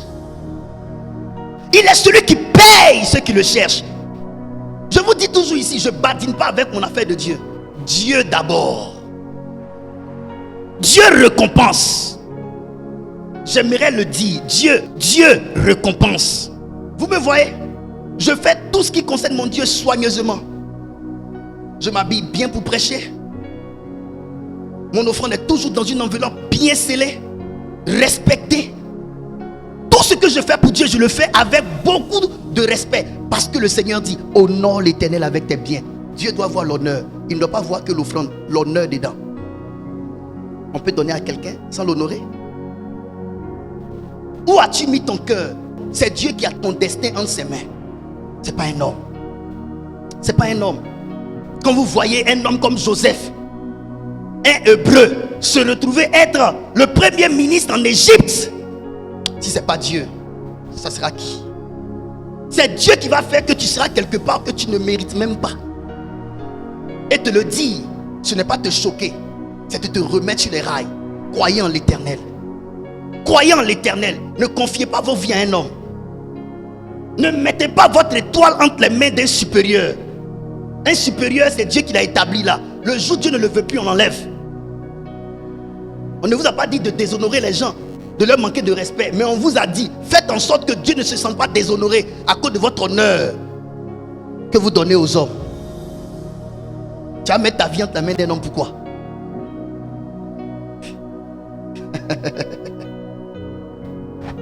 Si tu dois te confier à un homme, la Bible dit en un homme de Dieu. Parce qu'un homme de Dieu est la combinaison parfaite de Dieu et de l'humain. Amusez-vous avec votre vie. Est-ce que je parle à quelqu'un? Dieu récompense. Vous voulez savoir les preuves? 2 Chroniques chapitre 1 verset 7. L'homme qu'on appelle Salomon, il s'est levé, fils. Il a pris 1000 bêtes. Il dit, je vais devant l'Éternel. Oui, il est allé chercher l'Éternel. Vous voulez savoir que Dieu récompense des gens? Oui, Dieu récompense. Dieu paye les gens. Dieu va payer ta vie de prière. Dieu va payer ta vie de jeûne. Dieu va payer ton obéissance à sa parole. Dieu va te payer. Dieu paye. Responsable à Dieu. Dieu paye. Dieu paye. Ne pense pas que venir à l'église, c'est fortuit. Dieu comptabilise. Ce que ça représente, la valeur de ta présence à l'église, là, te sera reversée un jour. Tu seras étonné. Dieu paye. Quand tu viens, que tu joues, Dieu te voit. Il marque, il marque, il marque, il marque. On appelle ça en français comptabiliser. Dieu comptabilise. Dieu paye. Dieu va récompenser. Oui, Dieu paye. Une femme est allée dans l'église de mon père spirituel. En quittant chez elle pour venir à l'église, elle a donné un peu de dollars à une femme qui lui a demandé de l'argent. Quand elle est rentrée, mon père spirituel n'était pas là-bas. Mon père spirituel est un voyant. Il dit, il y a une jeune fille ici. Tu t'appelles tant. Le Seigneur me montre que tu venais à l'église aujourd'hui et une femme t'a demandé de l'argent. Le Seigneur me te dit, parce que tu lui as donné cet argent-là, voilà ce que Dieu fait pour toi. Elle est rentrée dans cette bénédiction. Quelques semaines après. Dieu paye les gens. Dieu paye les gens. Ah, mon fils jeune, ne descends pas de ce jeûne tant que je ne t'ai pas donné un terrain où résidera mon nom. Quand j'ai jeûné, il m'a payé en me donnant ce lieu. Dieu paye. Ton obéissance, Dieu va payer. Ton oui à Dieu, Dieu va payer. Ta foi en Dieu, Dieu va te payer pour ça. Salomon en est la preuve vivante. Il s'est levé, il a pris cette offrande. Il dit non, je vais monter vers Dieu. Ce n'est pas Dieu qui l'a dit. Dans son cœur, il savait que celui qui donne à l'Éternel sème dans le royaume de Dieu. Je viens et puis je finis. Il s'est levé. La terre d'ensemencement de la graine. La graine, c'était son offrande. La terre, c'est le royaume. Le royaume de Dieu est une terre de sémence. Quand vous sémez dans le royaume, Dieu vous permet de moissonner. Salomon a pris les 1000 bêtes. Il est allé s'aimer sur l'autel. L'autel, c'est le symbole aujourd'hui de l'église. Là où Dieu est invoqué. L'offrande que vous apportez à Dieu, dans l'esprit de toucher Dieu, de chercher Dieu, de recevoir de Dieu, c'est une sémence. Quand vous donnez dans la maison de Dieu, c'est une sémence. Ça vous permet de moissonner. Il a fini de donner. Voici Dieu. Dieu se lève et Dieu lui dit, demande-moi ce que tu veux. Demande-moi ce que tu veux. Est-ce que tu sais ce que s'aimer dans la maison de Dieu peut créer dans le monde spirituel? Est-ce que tu sais ce que donner dans la maison de Dieu peut décider pour toi dans le monde spirituel? Tu ne sais pas. Tu n'as pas idée. Lorsque Isaac voulait bénir son enfant, lui donner l'héritage, il lui a dit, il faut que je te place dans l'alliance de la moisson. Il faut s'aimer pour moissonner. Va, fais-moi un mets comme j'aime, que je mange et que mon âme te bénisse. Si vous ne donnez rien, vous ne recevrez rien. Il faut s'aimer pour moissonner. Salomon savait cela. Il est allé sur la terre du royaume de Dieu. Il a donné. La même nuit, Dieu est venu à lui. Alléluia. Il faut s'aimer sur la terre du royaume. Est-ce que quelqu'un a compris cela? Proverbe chapitre 3, verset 9 à 10. Je vous parle des semences. Et je vous parle des terres où il faut s'aimer. L'église de Dieu, le royaume de Dieu est une terre de semences. Honore l'Éternel avec tes biens et avec les prémices de tout ton revenu. Honore l'Éternel avec tes biens et avec les prémices de tout ton revenu. La conséquence logique, c'est quoi? Alors tes greniers seront remplis d'abondance. Tes greniers seront remplis d'abondance. Et tes cuves regorgeront de mou. Très bien. Vous voyez, Proverbe chapitre 3, verset 9 à 10. Regardez cette bénédiction. Pour moissonner, il faut honorer l'Éternel avec ses biens. Honorer, c'est montrer un grand respect. Oui, honorer, c'est montrer un grand respect. Quand tu donnes à Dieu, tu dois donner dans l'esprit de l'honorer. Parce que celui qui honore l'Éternel reconnaît qui Dieu est. Il sait qu'il ne vient pas pour arranger Dieu. Il vient juste pour lui révéler que ce qu'il est, ce qu'il a, vient de lui. C'est ça l'esprit d'honorer l'Éternel. Quand je viens dimanche donner à Dieu, c'est dans l'esprit de l'honorer. Quand Dieu se sent honoré, non, tu m'honores, tu rends Dieu fier. À deux fois, pourquoi vos offrandes ne vous apportent rien? Parce que vous ne donnez pas à Dieu dans l'esprit d'honorer Dieu. L'esprit d'honorer Dieu n'est pas en termes du montant que vous donnez, mais en termes de ce que Dieu représente dans votre cœur quand vous portez votre sémence. C'est ça la différence. Le respect, ce que Dieu représente pour vous dans votre cœur, dans votre esprit, votre façon de concevoir les paniers, l'esprit que vous avez sur l'offrande que vous donnez. Il y a des gens qui dans leur tête, ça là c'est pour donner au pasteur, il va vivre avec, il va manger avec. Tu ne sais pas honorer l'Éternel. Tu ne sais pas honorer l'Éternel. Je vous ai dit ici, Corneille donnait des aumônes, faisait des prières. Quand l'ange est descendu du ciel, l'ange a dit quoi? Tes aumônes et tes offrandes sont montées. Mais il a donné à qui? À des veuves. Comment on peut donner à des veuves et Dieu peut venir dire à la personne que c'est monté? Parce que l'offrande qu'on porte dans le royaume de Dieu a deux dimensions. Et la dimension physique, la dimension spirituelle. L'offrande que tu portes, la dimension physique, c'est le billet que tu vois. La dimension spirituelle, c'est ce qui monte vers Dieu. On n'a jamais compris ça. Et ça me fait mal souvent de parler des offrandes. Parce que je ne veux pas qu'on me voie comme quelqu'un qui veut prendre quelque chose des mains de quelqu'un. Une de mes filles ici, elle est venue donner ses prémices. Je lui ai dit, ma fille, garde. Non, je ne vais pas me salir les mains. À cause des mentalités des gens de la francophonie qui n'évoluent pas. Moi, Franck Mari, j'ai investi, je travaille. Vous me voyez comme ça, je travaille, je fais du bien, mais j'investis. Donc quand on parle d'offrande là, je suis en train de vous dire que ce n'est pas une question de vous prendre quelque chose. Je vous mets sur la voie pour que vous puissiez avoir accès à des niveaux élevés. Mes enfants, il y a beaucoup à gagner en Dieu. C'est Dieu qui trace les routes pour les gens. On peut venir ici. Tu peux venir faire ton offrande, on peut prier. Après le culte, tu peux recevoir un coup de fil. Le coup de fil peut te dire, voilà telle proposition, et puis paf, ta vie change. C'est Dieu qui élève les gens. C'est Dieu qui bénit les gens. C'est pourquoi il faut se réveiller. Ne pensez pas que quand Dieu vous demande, ça veut dire qu'il veut vous dépouiller. La loi spirituelle, c'est que sémence et moisson. Celui qui honore l'Éternel avec ses biens, l'abondance va s'attacher à sa personne. Même si c'est 5 francs, je vous l'ai toujours dit, honorez Dieu avec. Jésus a regardé dans le panier. Il a vu la femme donner 2 pièces. Elle a donné plus que tout. Parce que ce qu'elle a donné après ça, elle n'a plus rien. Les autres ont donné de leur superflu. Ce que je vais vous dire, vous ne connaissez pas la valeur de ce que j'enseigne. Si seulement vous arrêtez vos pensées impures autour de la parole de Dieu, que vous mettez votre cœur, vous croyez, votre vie va changer. Allez-y écoutez le révérend Ralou Afo, qui est un exemple de prospérité dans ce pays et dans le monde. Il te parle des offrandes. Il dit que lui et sa femme, ils ne donnent plus la dîme. Ils donnent plus que la dîme. Parce que c'est une alliance entre eux et puis Dieu. Les gens comme ça parlent. Ils sont prospères. Nous, on est en bas ici. On n'a rien. Et puis, on ne veut pas les copier. Mais il faut copier ceux qui réussissent en Dieu. Depuis que j'ai commencé ma vie avec Dieu, je n'ai cessé de donner.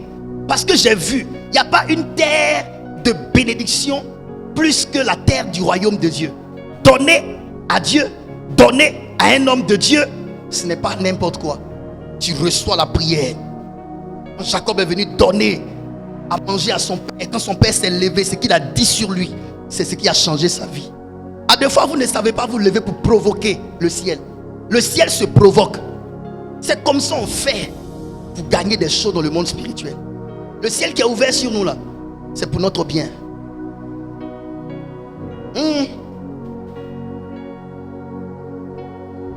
Donc la première des choses, s'aimer dans le royaume.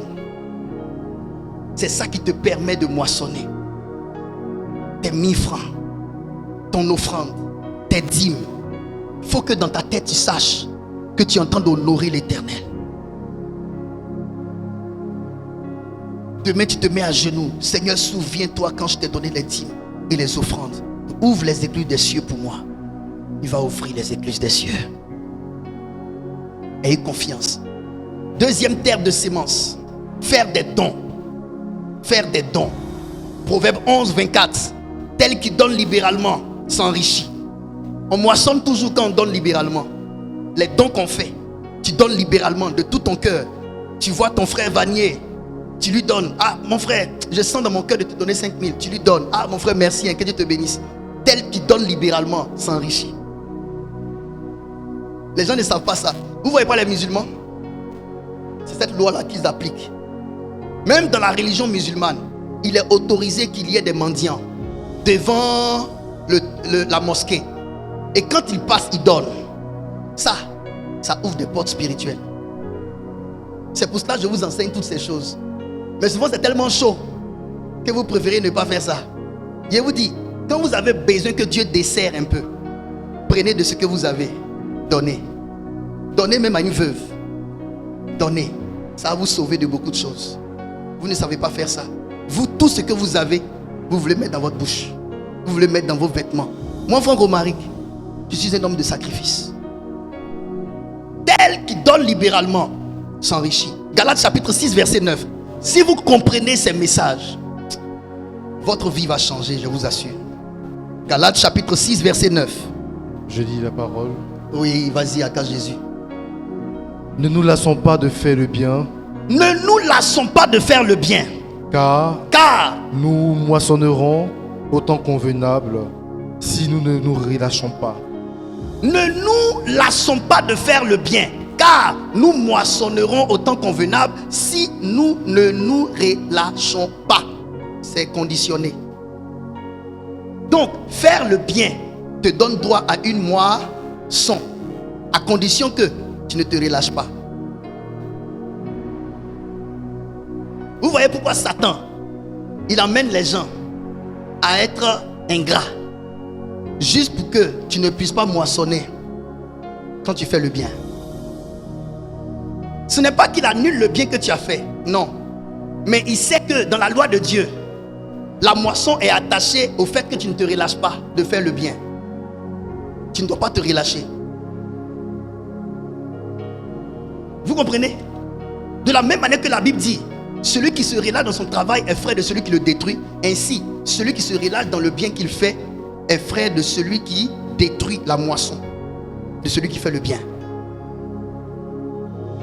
En faisant le bien, Dieu dit que tu vas moissonner. Le bien dont je vous parle, ce n'est pas faire du bien à votre père spirituel. Faire du bien à ta femme, à ton mari, à tes enfants, à ceux-mêmes qui ne sont pas tes enfants, quand tu le peux. Va au-delà. Un temps, je me promenais, je donnais des sacs de riz à des femmes qui s'asseyaient en bordure de route. Parce que Dieu m'avait demandé de le faire. Ce bien que j'ai fait, je vais moissonner. Même ce que je vous ai demandé de faire pour des personnes qui aujourd'hui ne viennent plus dans cette église-là. Les 100 000 qu'on a donnés aux gens, les 150 000 qu'on a donnés aux gens, même s'ils ne reconnaissent pas qu'ils sont partis, nous, on va moissonner. Ce n'est pas gâté. On va moissonner. Est-ce que quelqu'un me comprend? La Bible dit, les dons, les présents d'une personne lui élargissent les voies et donnent accès auprès des grands. Offrir des présents vous élargissent les voies. Ça veut dire, vous avez des voies, mais ces voies sont restreintes. Quand vous offrez des présents, vous élargissez les voies. C'est là où tu as un supérieur, tu prends des présents, tu lui donnes. Ça élargit tes voies. Parce que ça te donne une place dans son cœur. Amen. Est-ce que quelqu'un me comprend? Poser des actes, offrir une cravate à ton supérieur, ça élargit les voies. Et ça te donne accès auprès d'eux. Mais ton destin n'est pas entre ses mains. Ton destin est entre les mains de l'Éternel. C'est à cause de l'Éternel que tu fais cela. Ta foi est en l'Éternel. C'est Dieu qui décidera. C'est Dieu qui touchera son cœur. Vous comprenez ce que je dis? Mardochée avait sauvé le roi Assuérus d'un mal. Mais parce que Dieu ne s'était pas encore souvenu de Mardochée, Assuérus n'a pas su le bien que Mardochée lui a fait. C'est pourquoi je vous dis, même si vous faites du bien à votre responsable hiérarchique, votre autorité supérieure dans le travail, ne lui confiez pas la place de Dieu. Et c'est ce que Pharaon a fait avec Joseph. Il a enlevé son anneau. Il a mis ça au doigt de Joseph. Mais il lui a dit, je te surpasse par le trône. Parce que le trône, celui qui est assis sur le trône, c'est à lui qu'on doit l'adoration. S'il donne le trône à Joseph, on donnera l'adoration à Joseph. Et parce que Pharaon représente un Dieu, fils du Dieu Ra, il ne peut pas accepter qu'on donne l'adoration à Joseph.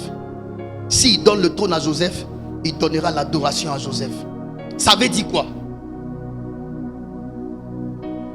Ton patron a le cachet, mais ton cœur là, tu ne donnes pas à ton patron. L'adoration, c'est pour l'Éternel des armées. Dans ton cœur, le trône de ton cœur n'appartient pas à ton patron, mais à l'Éternel. C'est quand l'Éternel décide que ton patron maintenant peut se souvenir de toi et puis cacher. Pour dire maintenant tu rentres ici. Mais si celui qui est assis sur le trône n'a pas décidé, celui qui est ici, ton patron, ne va même pas se souvenir de toi. La Bible dit, le roi Assuérus avait le sommeil coupé. Il est allé consulter le livre des annales et il a vu que Mardochée avait fait un bien, mais qui n'avait pas été récompensé. Mais pourquoi? Parce que Dieu s'était souvenu de lui ce jour-là.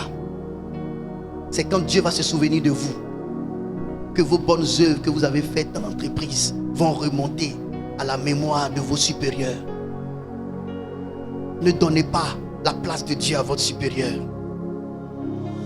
Ne donnez pas la place de Dieu à votre père spirituel. Ne donnez pas la place de Dieu à votre patron. Donnez le respect à votre patron. Donnez l'adoration à l'Éternel. Je vais m'arrêter ici. Et je vais conclure en disant ceci. Je vous ai expliqué tout ce que j'ai expliqué là. Le résumé, c'est quoi? C'est que vous devez, numéro 1, maîtriser quelque chose que vous savez faire. Vous devez identifier la terre dans laquelle il faut s'aimer. Celui qui sait, qui veut jouer au football, il doit avoir affaire au terrain et au ballon. C'est là-bas sa terre. Moi, je suis prophète. C'est dans ça que j'étudie. Et vous devez chercher votre domaine d'activité. pour faire cesser les larmes,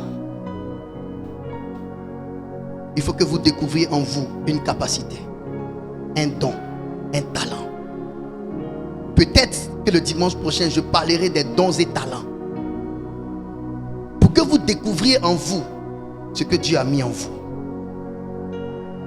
Ma prière pour vous aujourd'hui, c'est que Dieu vous emmène à découvrir le potentiel qui existe en vous.